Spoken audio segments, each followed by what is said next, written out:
Morning, morning. It is a chilly morning for sure. So I had a request from my sister Kristen for a story for something that happened back in high school a long time ago. I'm old. And love my sister. We're pretty close. We were never close in high school, unfortunately, or younger growing up, I should say, because we fought a lot, cats and dogs. I don't know if it was because we were close in age, or maybe I just picked on her a lot because I did. And or maybe it's because every time she had a sleepover, it's because her friend or friends wanted to cadoodle with me versus sleeping over with her. It's a curse, really. But anywho, so my sister wanted me to tell this story about something that happened back in high school. So, back in the 80s or whatever. So let me just kind of preference it by saying this. I normally followed the rules, which is hard to believe, I know, for some of my boys, but I did follow the rules for the most part. In school, I didn't even get drunk until I was 17.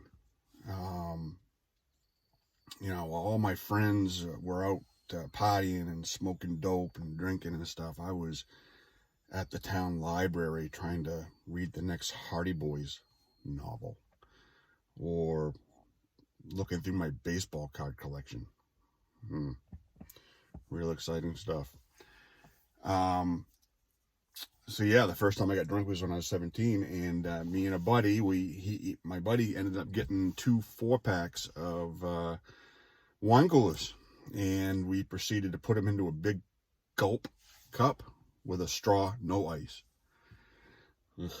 And we ended up each drinking 4 of those in that big cup through a straw in that 15-minute ride between Mattawamkeag and Lincoln. And people, my fellow Mattawamkeagans, you understand that little ride. It only takes about 15 minutes. So we were going to a football game, Mattawamkeag Lynx. And so I know some of you are probably thinking, well, Todd, that's not a big deal. People get drunk, in high school before football games. And you're right. That was probably pretty normal activity. However, I wasn't just watching the football game. I was in the game. No, I wasn't in the game because I didn't play football. I was in the marching band. The marching band. Yes. So we had to do a halftime show dressed up in those stupid uniforms. I hated those uniforms. We had to do a little routine during halftime. I drank 4 wine coolers in 15 minutes. Not pretty. I'm actually pretty glad. Well, it's kind of split between whether or not I'm glad there's no video or I'd like to see a video, because I would like to see how I handled that, because I'm pretty sure that when I was supposed to turn left, I turned right. And I'm sure my hat was like that, right? Anyway. So, so bottom line is I followed the rules for the most part until I was around 17.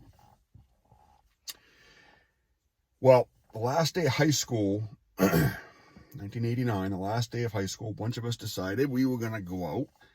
Because we got out of school early. I think we got out at like noon. The sun was shining. It was so nice out. We were all going to go get our ear pierced. So back in Lincoln at that time, and anybody from the area remembers, there was no Laverdia's there. Laverdia's had that wicked awesome arcade right up against it, right? I spent a lot of time in that arcade. I spent a lot of money. Of course, games were only $0.25, so it wasn't that expensive, but holy cow, $10-$20 would last you all freaking day. A track and field game. Remember that track and field game where you had to push the buttons really, really fast so the guy would run and you get cramp in your fingers and stuff? I spent a lot of time there. Truth, I was actually late to my junior prom because I lost track of time in the arcade, and my date was not happy.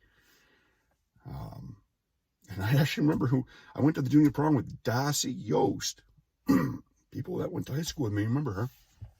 Denny's his youngest sister. She was not happy with me. We were almost late. So 30, I haven't seen Darcy in 30 years, so I apologize. Yeah, I was an idiot. Anywho, so Lavertius.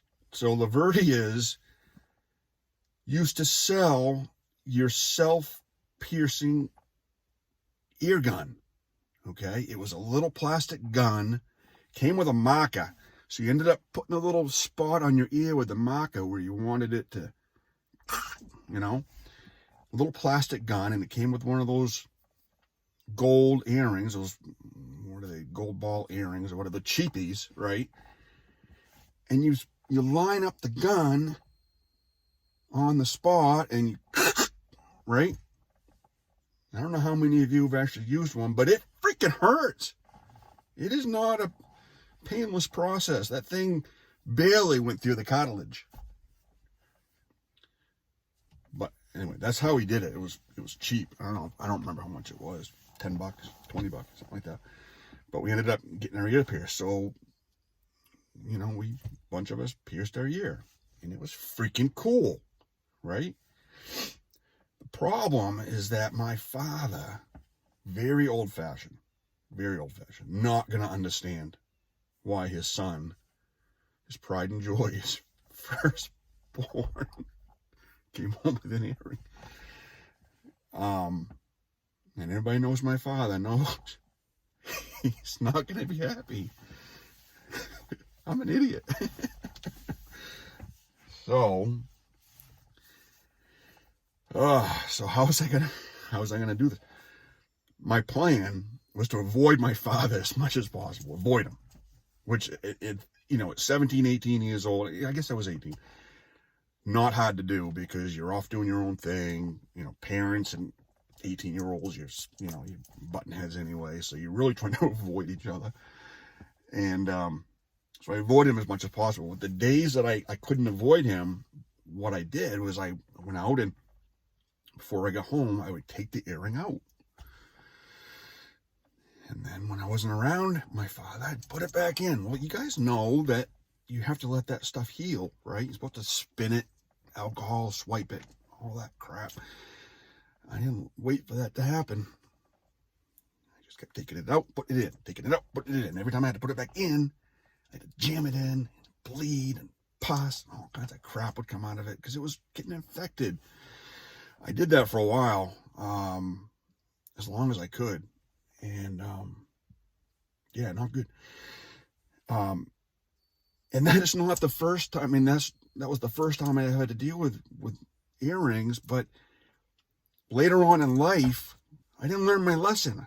I ended up going down to Virginia Beach with a lady friend, and right in the middle of football season, so we had to watch the Patriots. So we found a bar that was serving quite early. And I forget how many Long Island iced teas I had. It might have been 5 or 6, but I was freaking hammered. And I thought that it would be a really cool idea to go get my nipple pierced. So I did. Got it pierced. And it hurt like a son of a bitch. I was drunk, and it freaking hurt. So, but it looked freaking cool, right? Because I wasn't fat back then. I was, pretty good shape, and I didn't have man boobies, so it looked pretty freaking cool. The problem is the thing never healed, so it was always infected and whatever, so I was like, I'm done. So it was that little hoop, and there's a little ball on the end of it, and you have to twist it off and take the hoop out, and yada, yada, yada. Well, that ball piece was broken, wouldn't come off. So I got a pair of wire clippers. And I tried to cut.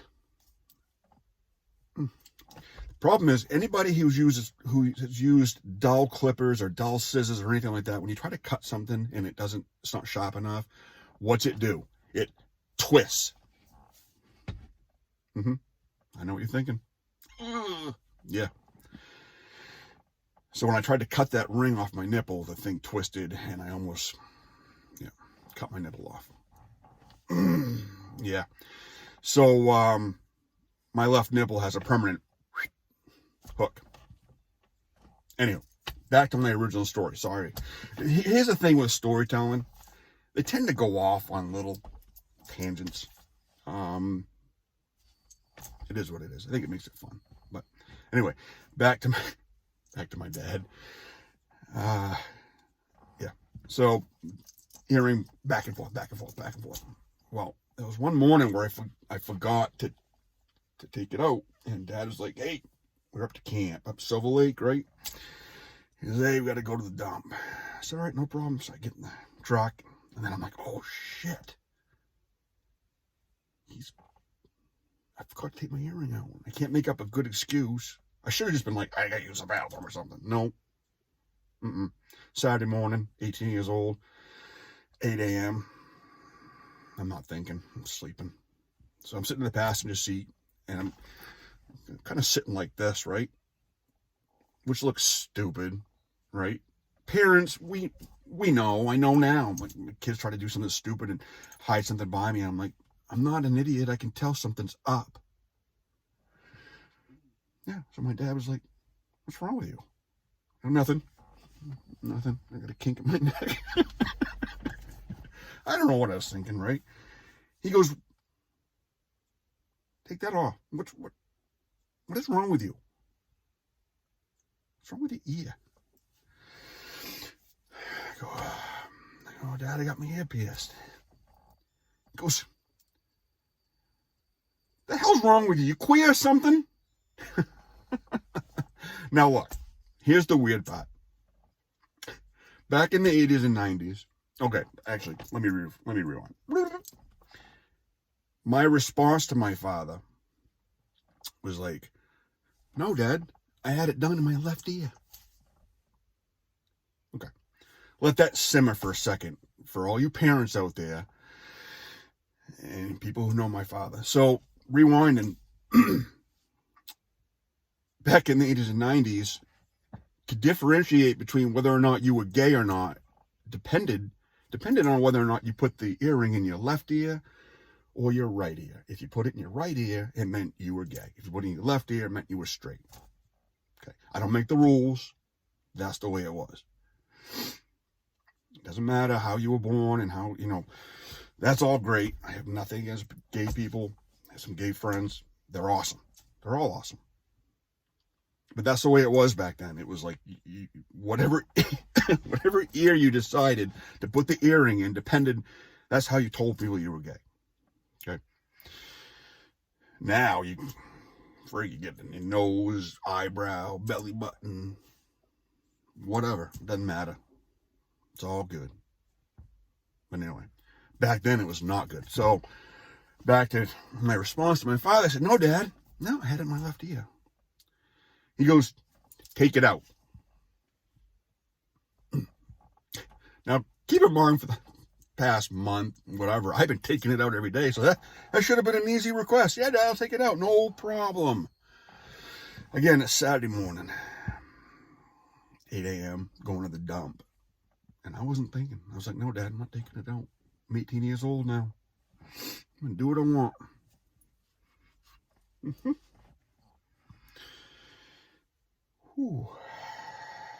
He goes, "I don't think so." And he reaches over and he grabs that freaking earring out of my ear, whips it out of my freaking ear, rolls the window down. Of course, there's no power windows, right?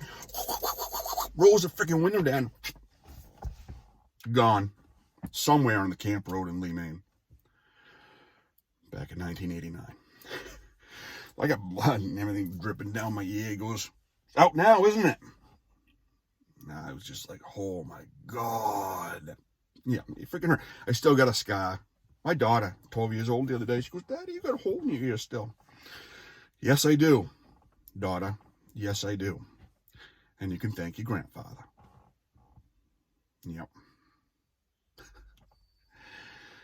So, I don't know. It is what it is. It ended up healing up. And yes, I don't remember. Yes, I did tell my father that I got my nipple pierced. And at that time, I don't know how old I was, 28, 29, whatever. And he was less impressed then, just as much as he was back in 1989.